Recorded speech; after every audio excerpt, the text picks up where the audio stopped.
మనకి చాలామంది పాలిటీషియన్స్ని చూస్తుంటే ఆశ్చర్యం వేస్తుంది. చాలా విషయాలు ఇల్లాజికల్గా మాట్లాడతారు, మూర్ఖంగా బిహేవ్ చేస్తారు. కొంతమంది అయితే సరిగ్గా చదువుకొని కూడా ఉండరు. ఒకవేళ చదువుకున్న ముఖ్యమైన విషయాల్లో ఇగ్నోరెంట్గా ఉంటారు. ఇంత డమ్గా ఉండి కూడా వాళ్ళు అలాంటి ఇంపార్టెంట్ పొజిషన్స్లోకి ఎలా వచ్చారు, ఎలా సర్వైవ్ అవుతున్నారు, ప్రజలను ఎలా ఇన్ఫ్లుయెన్స్ చేయగలుగుతున్నారు అనేది మనకు అర్థం కాదు. మళ్ళీ సేమ్ వాళ్ళ గురించే మనం ఇంకో విధంగా మాట్లాడతాం. చాలా తెలివిగా ప్రజలను మ్యానిపులేట్ చేస్తున్నారు, సిస్టమ్ని మేనేజ్ చేస్తున్నారు అని. అసలు ఇంతకీ వాళ్ళు తెలివి లేని వాళ్ళ, తెలివైన వాళ్ళ? ఇది అర్థం అవ్వాలంటే మనిషి ఇంటెలిజెన్స్ గురించి మనం కొంచెం డీప్గా తెలుసుకోవాలి. ఇంటెలిజెన్స్ అంటే కొత్త విషయాలు నేర్చుకుంటూ, అర్థం చేసుకుంటూ, ఆ నాలెడ్జ్ని రకరకాల ప్రాబ్లమ్స్ని సాల్వ్ చేయడానికి వాడగలిగేలా మనకి హెల్ప్ చేసే అబిలిటీ. ఇది మల్టీ ఫ్యాసెటెడ్, ఇంకా మల్టీ లేయర్డ్గా ఉంటుంది. అంటే మన మేధస్సు ఒక సింగిల్ ఎంటిటీ కాదు, అందులో ఇండిపెండెంట్గా ఫంక్షన్ అయ్యే అంశాలు ఎన్నో ఉంటాయి. మళ్ళీ అందులో ఉండే ప్రతి ఆస్పెక్ట్ వేరువేరు స్థాయిలో పనిచేస్తూ ఉంటుంది. ఇది సింపుల్గా అర్థం అవ్వాలంటే మీ శరీరాన్ని ఇంటెలిజెన్స్ అనుకోండి. మీ కన్ను ఒకటి పనిచేయట్లేదు, అయినా ఇంకోటి పనిచేస్తుంది. మిగతా ఆర్గన్స్ కూడా ఎలాంటి ప్రాబ్లం లేకుండా పనిచేస్తూ ఉంటాయి. మీ కాలో చెయ్యో ఒకటి వీక్గా ఉంటుందనుకోండి, ఆ వీక్నెస్ ఆ సైడ్కే లిమిట్ అయి ఉంటుంది, ఇంకోవైపు లిమ్స్ బాగానే ఉంటాయి. మన ఇంటెలిజెన్స్ కూడా సేమ్ ఇలాగే పనిచేస్తుంది.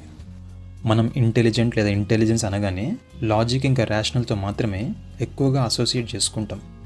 కానీ logical intelligence, emotional intelligence, creative, analytical, social, practical, linguistic అని ఇలా ఎన్నో రకాల ఇంటెలిజెన్స్లు, వాటికి సబ్ టైప్స్ మనలో ఉన్నాయి.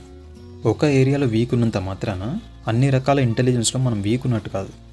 ఒక పర్సన్ కొన్ని విషయాల్లో రేషనల్గా అస్సలు లేకపోయినా ఇంటెలిజెంట్గా ఉండగలడు. మనం కొంతమంది సైంటిస్టులు ఇంకా జీనియస్లను చూస్తుంటాం, మూఢనమ్మకాలను ఫాలో అవుతూ ఉంటారు. సో ఏం జరిగింది? వాళ్ళ లాజికల్ ఇంటెలిజెన్స్ మూఢనమ్మకాల విషయంలో చాలా వీక్గా ఉంది. సైంటిఫిక్ ఇంకా టెక్నాలజికల్ ఏరియాస్లోనేమో చాలా స్ట్రాంగ్గా ఉంది. అంటే దీన్ని ఒక హ్యాండ్ వీక్గా ఉంది, ఇంకో హ్యాండ్ చాలా స్ట్రాంగ్గా ఉన్నట్టు అర్థం చేసుకోవచ్చు. అలాగే ఒకరు పూర్తిగా ఇర్రాషనల్ అయినా ఒక స్మార్ట్ పర్సన్గా ఉండగలరు. దీనికి ఆపోజిట్గా ఇంకొకరు చాలా లాజికల్ పర్సన్ అయినా కూడా వాళ్ళలో స్మార్ట్నెస్ ఉండదు.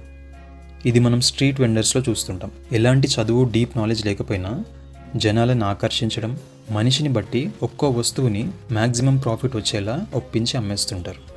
ఇంకోవైపు చాలా చదువుకొని లాజికల్గా ఆలోచించగలిగే వాళ్ళు కూడా ఆ సోషల్ సెట్టింగ్లో ఫాస్ట్గా ఒక రైట్ డిసిజన్ తీసుకోవడానికి, ఏం జరుగుతోంది అని అర్థం చేసుకోవడానికి స్ట్రగుల్ అవుతారు. ఎక్కువ ప్రైస్కి కొనేస్తూ ఉంటారు లేదా మోసపోతూ ఉంటారు. ఇక్కడ అమ్మేవాడికి ప్రాక్టికల్ ఇంకా సోషల్ ఇంటెలిజెన్స్ ఉంది, కొనేవాడికి కేవలం లాజికల్ ఇంటెలిజెన్స్ ఉంది. సో ఇర్రాషనాలిటీ రాజకీయాల్లో ఎందుకు చాలా ఎక్కువగా థ్రైవ్ అవుతుందంటే, ఫండమెంటల్గా రాజకీయం అంటేనే ఒక పీపుల్స్ గేమ్. మెజారిటీ జనాలు ఆపరేట్ అయ్యేది వాళ్ళ ఎమోషన్స్, ఐడెంటిటీ ఇంకా గ్రూప్ లాయల్టీతో. ఒక ప్యూర్ లాజిక్ ఇంకా రీజన్తో వాళ్ళు ఫంక్షన్ అవ్వరు. వాళ్ళలో ఎమోషనల్ డిసిషన్ మేకింగ్ ఎక్కువ ఉంటుంది, ఆలోచనల్లో బయాస్లు ఎక్కువ ఉంటాయి. అందుకే రాజకీయం అంటే జనాలను ఎంత బాగా ఇన్ఫ్లుయెన్స్ చేయగలుగుతున్నాం, ఎంత పెద్ద గ్రూప్స్ని యాక్టివేట్ చేయగలుగుతున్నాం అనే దాని మీద ప్రధానంగా ఆధారపడి ఉంటుంది. ఈ గేమ్లో ఫ్యాక్ట్స్ ఇంకా లాజిక్ల కంటే ఒక లీడర్ గురించి ప్రజలు ఏం ఆలోచిస్తున్నారు, ఎలా ఫీల్ అవుతున్నారు అనేది చాలా ముఖ్యం. ప్రజల సపోర్ట్ దొరకాలంటే పాజిటివ్ పర్సెప్షన్ వాళ్ళకి చాలా ముఖ్యం. పాలిటీషియన్స్కి ఈ విషయం బాగా తెలుసు. అందుకే జనాలకు ఎప్పుడు ఏదో ఒక ఆశను పుట్టిస్తారు. వాళ్ళ ఐడెంటిటీకి అపీల్ చేస్తూ గ్రూప్స్ని ఫామ్ చేస్తారు. భయాన్ని, కోపాన్ని, ద్వేషాన్ని టూల్స్గా వాడుతూ ఉంటారు. అలాగే ఈ గేమ్ ఆడటానికి కావాల్సిన అన్ని స్కిల్స్ ఇంకా క్వాలిఫికేషన్స్ వాళ్ళకు ఉన్నాయని వాళ్ళకి చాలా స్పష్టంగా తెలుసు. తెలియనిది మనకు మాత్రమే. వాళ్ళ స్కిల్స్ అన్నీ ఒక్కొక్కటిగా చూద్దాం. సోషల్ ఇంటెలిజెన్స్ అంటే జనాలతో ఎలా మాట్లాడాలి, వాళ్ళ ఫీలింగ్స్ని అర్థం చేసుకుంటూ స్మార్ట్గా ఎలా రెస్పాండ్ అవ్వాలి, ఫ్రెండ్స్ని ఎలా చేసుకోవాలి, కాన్ఫ్లిక్ట్స్ని అవాయిడ్ చేస్తూ సిట్యువేషన్స్ని ఎలా స్మూత్గా హ్యాండిల్ చేయాలి, ఇవన్నీ తెలిసి ఉండటం. పాలిటీషియన్స్ దీంట్లో స్ట్రాంగ్గా ఉంటారు. మెజారిటీ జనాలు ఎలా ఆలోచిస్తారు, వాళ్ళు ఏం వినాలనుకుంటున్నారు, వాళ్ళని ఎలా ఇన్ఫ్లుయెన్స్ చేయొచ్చు అనేది ఈజీగా అర్థం చేసుకుంటారు, నేర్చుకుంటారు. వాళ్ళ ఫోకస్ ఆర్గ్యుమెంట్స్లో ఉండాల్సిన లాజిక్ ఇంకా వ్యాలిడిటీ మీద ఉండదు. కేవలం మెజారిటీ జనాల ఎమోషన్స్, పర్సనాలిటీస్ ఏంటి, వాళ్ళ ఎమోషన్స్కి ఎలా అప్పీల్ చేయాలి, ఎలా రెచ్చగొట్టి వాళ్ళని ఒక విషయంలో ఒప్పించాలి అనే దాని మీదే ఉంటుంది. వాళ్ళ పర్సనాలిటీలో సహజంగా ఉండే కరిస్మాని వాడతారు. అంటే వాళ్ళ మాట, బాడీ లాంగ్వేజ్ ఇంకా డ్రెస్సింగ్ స్టైల్ అన్నీ చాలా ఇంప్రెసివ్గా ఉంటాయి. కరిస్మా అంటేనే ప్రధానంగా ఎమోషనల్ అట్రాక్షన్. అది మన ఫీలింగ్స్ని ఇన్ఫ్లుయెన్స్ చేస్తుంది, వాళ్ళని మెచ్చుకునేలా, వాళ్ళతో కనెక్ట్ అయ్యేలా చేస్తుంది. వాళ్ళకి ఆల్రెడీ ఉన్న సోషల్ ఇంటెలిజెన్స్కి ఇది యాడ్ అయ్యి చాలా ఎఫెక్టివ్గా మారుతుంది.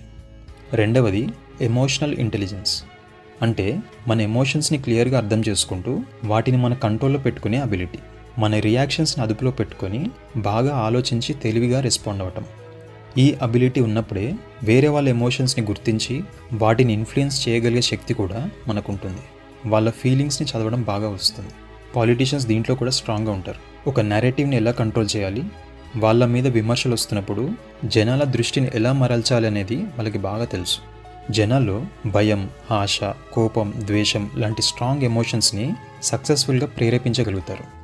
వాళ్ళే స్వయంగా పవర్లో ఉండి కూడా సిస్టంలో జనాలతో పాటు వాళ్ళు కూడా ఒక విక్టిమ్ లాగా పోర్ట్రే చేసుకుని సింపతిని గెయిన్ చేయగలుగుతారు.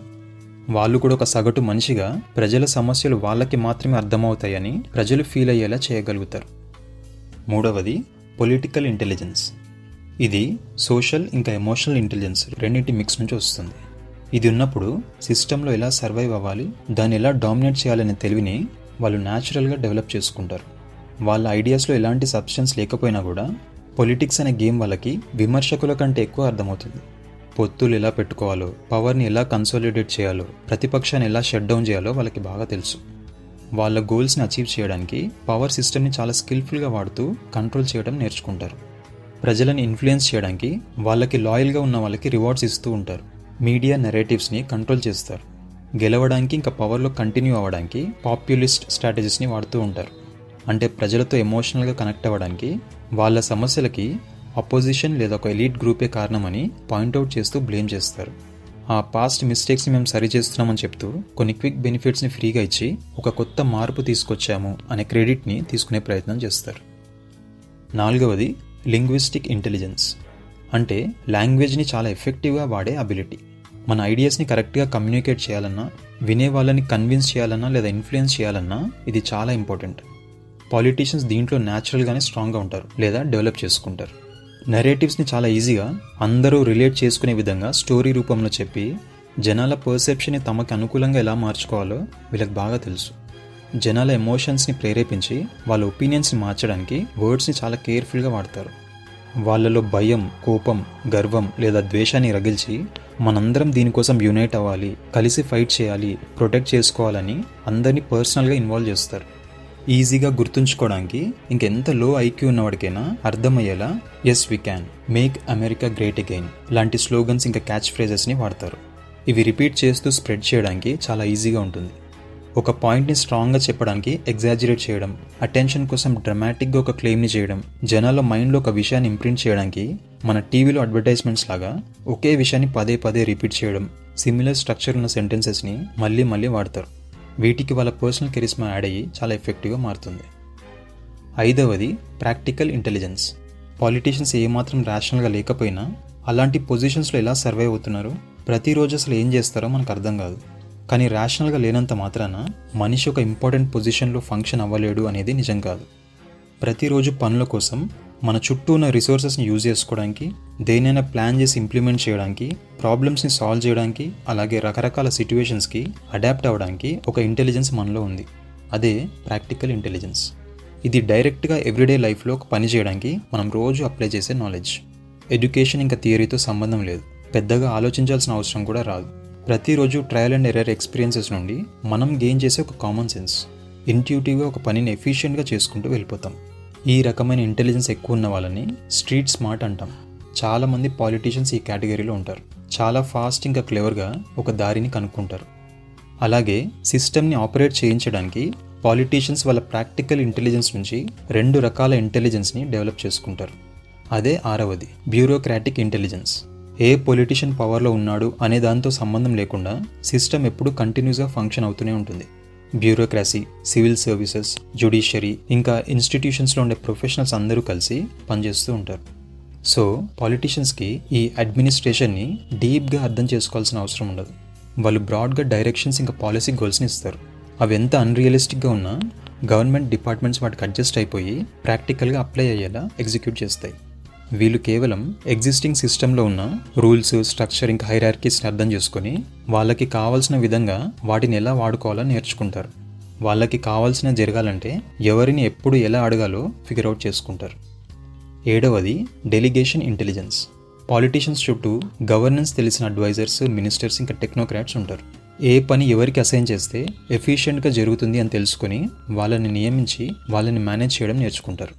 వాళ్ళు పొలిటికల్గా ఇచ్చే స్పీచెస్ ఇంకా ప్రామిసెస్ నుంచి మన సిస్టంలో ఇంప్లిమెంట్ చేయగలిగే వాళ్ళని మాత్రమే పెట్టుకుంటారు. వాళ్ళకి ఎదురయ్యే ఛాలెంజెస్కి తగ్గట్టు వీళ్ళందరి హెల్ప్ తీసుకుని స్ట్రాటజీస్ని అడ్జస్ట్ చేస్తారు. ఉదాహరణకి ఎకనామిక్స్ ఏమాత్రం అర్థం అవ్వకపోయినా ఒక పొలిటీషియన్ ఫ్రీ ఎలక్ట్రిసిటీని ప్రామిస్ చేస్తాడు. అప్పుడు బ్యూరోక్రాట్స్ ఇంక ఎక్స్పర్ట్స్ అందరూ కలిసి వాళ్ళకున్న ఫైనాన్షియల్ కన్స్ట్రెంట్స్ లోపే ఒక వర్కబుల్ ప్లాన్ని తయారు చేస్తారు. 8th one, survival intelligence. పొలిటిక్స్లో వాళ్ళ పొజిషన్ ఇంకా పవర్ని కాపాడుకునే కంపల్షన్ ఉంటుంది కాబట్టి వాళ్ళు ఈ ఇంటెలిజెన్స్ని కూడా డెవలప్ చేసుకుంటారు. వాళ్ళకిచ్చిన పవర్ చేజారకుండా ఉండటానికి లేదా గెలవడానికి వాళ్ళు ఎంత దూరమైనా వెళ్తూ ఉంటారు. సిస్టంలో ఇంకా పొలిటికల్గా వాళ్ళకున్న లిమిట్స్ని దాటేస్తారు.